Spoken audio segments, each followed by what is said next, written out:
And listen, Amari Cooper being acquired by the Bills, I thought was smart. I thought it was, taking a good self-scout and understanding, yes, we do miss a presence on the field like Stephon Diggs, and Amari Cooper could be that. But I want to talk about Cooper from the Browns' point of view here. Yeah. Because this looks like a white flag.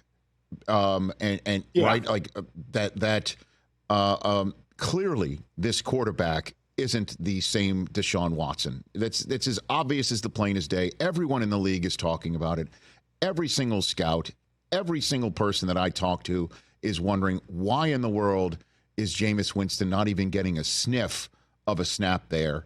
And then, the coach, a two-time coach of the year in Kevin Stefanski, keeps saying, we've just got to play better around him. We're not making any switch. And you trade away your best receiver, to the Buffalo Bills. You send him just, a few miles north. Like, how is this not a white flag being raised? Well, let's just start with Amari, because I do think that there are some moving parts with that situation. Okay. If you go back, he held out in the spring, right? And I guess you don't officially call it a holdout because that stuff's not mandatory, but he stayed away in the spring, looking for an extension.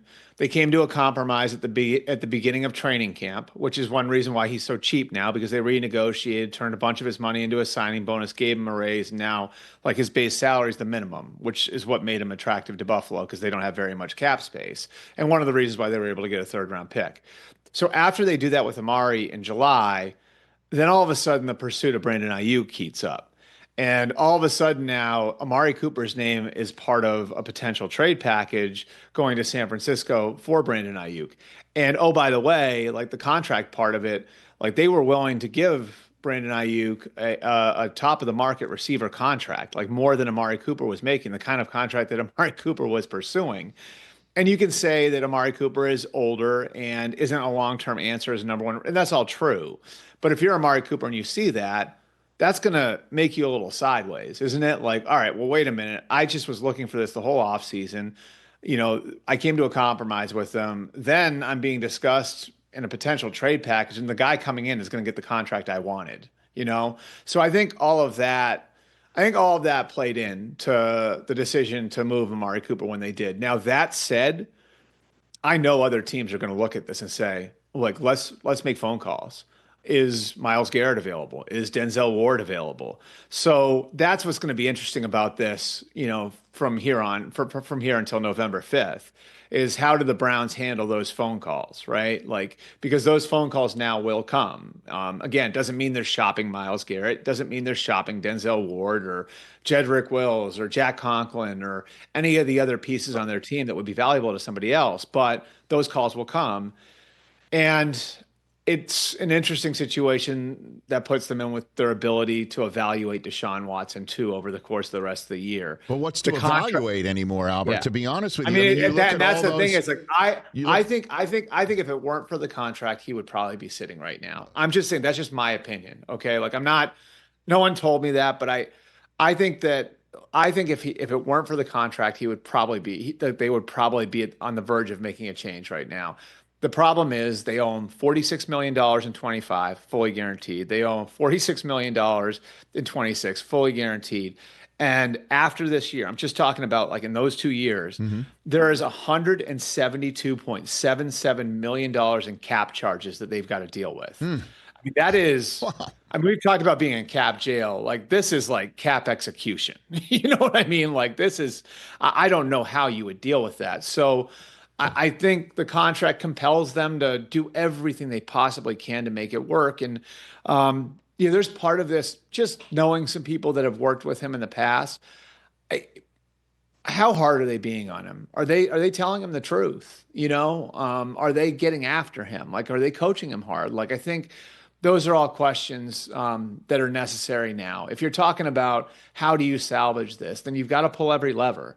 And, I know Bill O'Brien and that staff in Houston were able to get a lot out of Deshaun Watson because they built a level of trust with him to the point where they were able to coach him hard.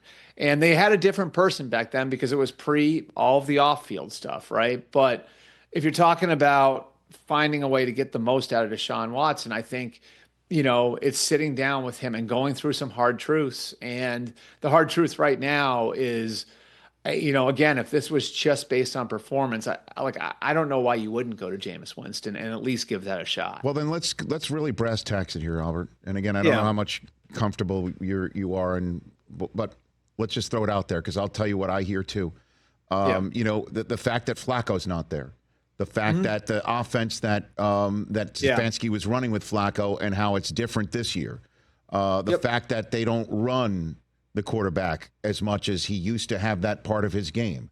All of that, I've heard, is ascribed to acceding to Deshaun Watson's wishes, which kind of answers the question you said, is he being coached hard?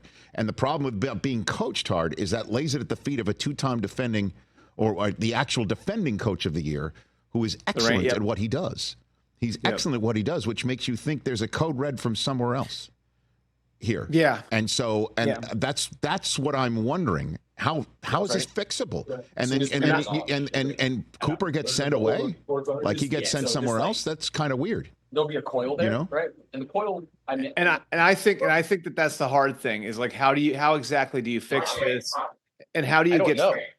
How do you get to how do you sit down with him and have that hard conversation and tell him like this is not acceptable. Like we can't let this keep going the way that it's going. And I think the problem that Kevin's going to run into, honestly, Rich, is like how do you keep selling this to your locker room?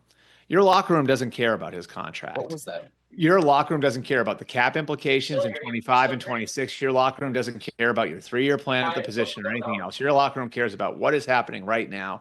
And you have guys that are playing through injuries. Mitch Schwartz put this, like I had the old Chiefs and Browns tackle had a great tweet on this earlier in the week. Like God knows what some of these guys are playing through and doing to their bodies to keep going. And like it looks to a lot of people on the outside like you've got one player who's on scholarship. You know what I mean? Like, and it's just like, how do you keep selling that to your locker room if you're Kevin Stefanski? And that's a difficult thing. But again, like it's on them to make this work now. And if they're going to keep him out there, they've got to prove to the rest of the team that this is the right thing for the team and not like the team over the next 3 years. This is the right thing for the 2024 Cleveland Browns. Otherwise, I think you risk losing guys. And, I don't know I don't know exactly how they get there, but I do know a lot about the formula that worked in Houston. And a lot of the formula that worked in Houston was coaching him hard, being tough on him.